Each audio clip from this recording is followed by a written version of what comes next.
मित्रों, आज मैं आपके साथ संवाद प्रारंभ करने से पहले एक कोट बोलना चाहता हूं।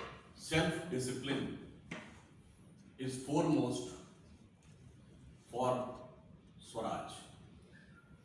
There can not be any scope for any violent activity to achieve the political motive.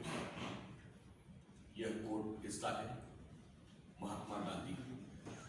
100 साल पहले, चूंकि जब उन्होंने असहयोग आंदोलन प्रारंभ किया और उन्हें लगा कि हिंसा आगजनी कुछ घटनाएं हुई, तो उन्होंने कहा कि यद्यपि हमारा इससे कोई भी संबंध नहीं है, तब भी हम इसकी नैतिक जिम्मेदारी लेते हैं और आंदोलन को समाप्त करते हैं। और तत्कालीन कांग्रेस अध्यक्ष लाला लाजपत राय जी ने कहा था कि हमारा आंदोलन विफल हो गया, मगर हमारे नेता की विराटता इससे स्थापित हुई, उसका हमें अधिक संतोष है। आज 100 साल के बाद उसी गांधी के नाम के उत्तराधिकारी, उन्हीं गांधी जी के नाम के स्वघोषित स्वयंभू होल सोल कॉपीराइट होल्डर, और वो आज पहली स्थिति तो ये कि ये एक ऐसा भ्रष्टाचार का मामला है। आपने सुना होगा कि सत्ता में रहते हुए सत्ताधारी पार्टी के ऊपर भ्रष्टाचार के तमाम आरोप आजादी के बाद के दौर में लग चुके, परंतु अपनी पार्टी के अंदर भ्रष्टाचार करके पार्टी की संपत्ति और धन का हरण कर लेना, यह एक ऐसा विचित्र उदाहरण था। और उसके बाद यह विषय यूपीए सरकार के शासनकाल में 1 नवंबर 2012 को प्रारंभ हुआ। नंबर 3, इस विषय का किसी भी प्रकार से सरकार की एजेंसीज के द्वारा इनिशिएशन नहीं हुआ। हाई कोर्ट के निर्देश के ऊपर ही कार्रवाई हुई और हाई कोर्ट के निर्देश पर ही उनको बेल लेनी पड़ी। तो एक वो दौर था, तब कांग्रेस अध्यक्ष ने कहा था कि हमारे नेता की विराटता, और आज अगर ये कहा जाए कि जिस प्रकार की हरकतें विगत 3 दिनों से दिखाई पड़ रही हैं और हिंसा की आड़ लेकर भ्रष्टाचार को छुपाने का प्रयास हो रहा है, तो कितनी लघुता, कितना छोटापन नेतृत्व का दिखाई पड़ रहा है। यह साफ दिख जाता है कि गांधी के दौर से सोनिया गांधी जी और राहुल गांधी जी के दौर तक आते आते कांग्रेस कितनी छोटी और कितनी बौनी होती चली जा रही। दूसरी बात, इस विषय में एक और बिंदु महत्वपूर्ण है। जिस पार्टी के 2 पूर्व प्रधानमंत्रियों ने सरकार में रहते हुए अपने को ही भारत रत्न अर्पित कर लिया था, आत्मार्पित कर लिया था, डेडिकेटेड टू देमसेल्फ, उसी पार्टी के परिवार के लोगों ने अध्यक्ष बनने के बाद स्वतंत्रता संग्राम सेनानियों के सहयोग से बनी हुई संस्था, जो उन्हीं की पार्टी ने बनाई थी, उसकी सारी संपत्ति और धन को अपने को अर्पित कर दिया। यह दर्शाता है कि स्वतंत्रता आंदोलन के स्वघोषित स्वयंभू उत्तराधिकारी वास्तविकता में उसके साथ क्या कर रहे हैं। ऑन दी अदर नोट, एक बात कहना चाहूंगा, हम सब ने सुना होगा स्वतंत्रता आंदोलन में कांग्रेस बड़ा दावा करती थी कि आनंद भवन पार्टी को दे दिया था, और यहां एजेएल के रूप में इस हाथ से लिया, उस हाथ से 90 करोड़ का लोन लिया, फिर मैंने ही 90 करोड़ का लोन वापस करके खुद ही अपने को मालिकाना हक दे दिया। यानी कितने ही भवन अपने नाम कर लिए पार्टी के और आनंद की अनुभूति कर ली। यह दर्शाता है कि उनका रोल पूरी तरीके से रिवर्स हो गया है। और आज के घटनाक्रम पे देखें तो पहले तो पार्टी की संपत्ति, पार्टी से जुड़े हुए ऑर्गेनाइजेशन की संपत्ति और धन अपने नाम किया। अब पार्टी कार्यालय को ही किसी भी प्रकार की उपद्रवीय एक्टिविटियों या इस प्रकार के आंदोलन जिसके कि अंदर आज आगजनी की भी समाचार आए हैं, उसका केंद्र बनाया। ये अपने आप में कांग्रेस के वास्तविक चरित्र को उजागर करता है।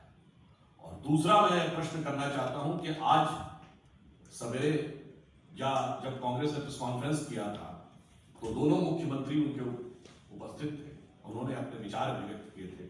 आज तीसरा दिन है, हम यह पूछना चाहते हैं कि कांग्रेस शासित राज्यों के मुख्यमंत्री अपने राज्य सरकारों का कार्य छोड़कर विगत 3 दिनों से दिल्ली में क्या कर रहे हैं?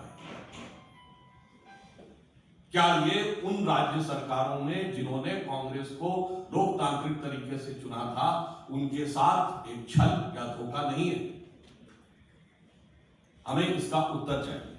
और दूसरी बात, श्री राहुल गांधी जी आज न कांग्रेस के अध्यक्ष हैं न नेता प्रतिपक्ष हैं, वो केवल एक सांसद हैं, और वो भी ऐसा नहीं कि अत्यंत वरिष्ठ सांसद है,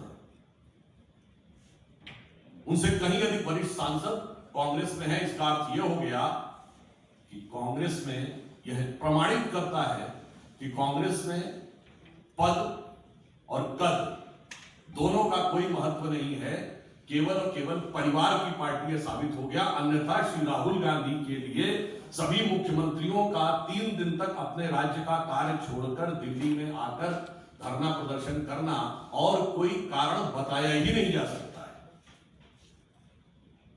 चौथी बात, सरकारी एजेंसियों को काम करने से रोकने के लिए दबाव बनाना और दबाव को झड़प और आगजनी की सीमा तक ले जाना, जो कुछ ये हुआ है, यह दर्शा रहा है कि अगर 3 दिन से यह जमावड़ा हुआ था तो उसका वास्तविक मंतव्य क्या था, वह क्रमशः उजागर होता चला जा रहा है।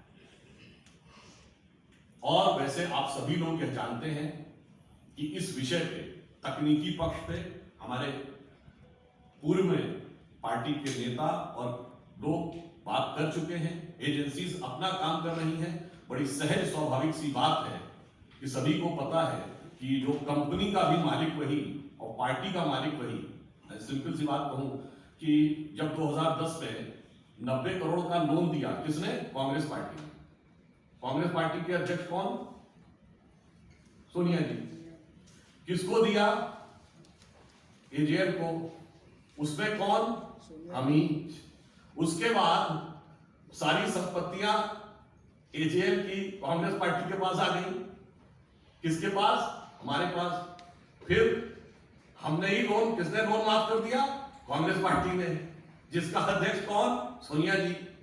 साहब, आपने तो सुना होगा, तेरा तुझको अर्पित क्या लागे मेरा।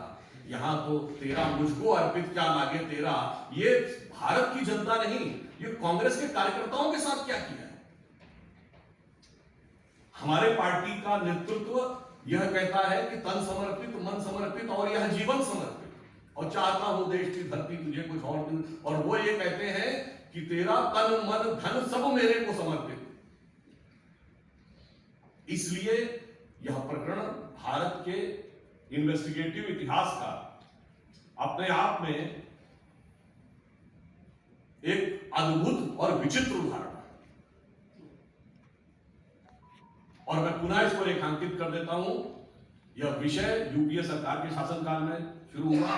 नंबर 2, जो जमानत लेनी पड़ी वो न्यायालय के आदेश पे लेनी पड़ी। नंबर 3, ये पार्टी के अंदर की संपत्तियों का अधिग्रहण किया गया। और नंबर 4, पहली बार ऐसा हो रहा है कि भ्रष्टाचार को छुपाने के लिए हिंसा का भी सहारा लेने में किसी भी प्रकार की झिझक नहीं हो रही है।